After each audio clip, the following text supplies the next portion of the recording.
बरकत को समझने के लिए एक मिसाल। एक शख्स ने हज़रत अली इब्न अबी तालिब से सवाल किया कि कुत्ते बैक वक्त 7 बच्चे पैदा करते हैं, जबकि भेड़ बकरियां बैक वक्त 1 या 2 या फिर कभी 3 बच्चे पैदा करते हैं।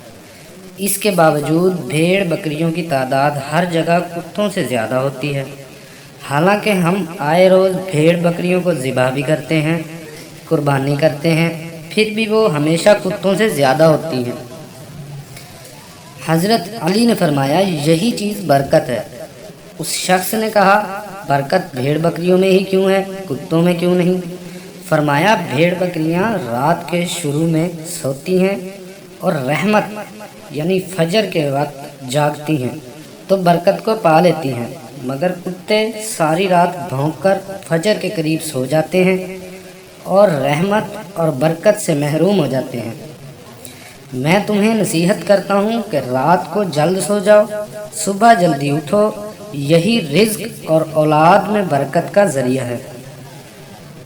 तो दोस्तों, आपने आज की इस वीडियो से बरकत को समझने के लिए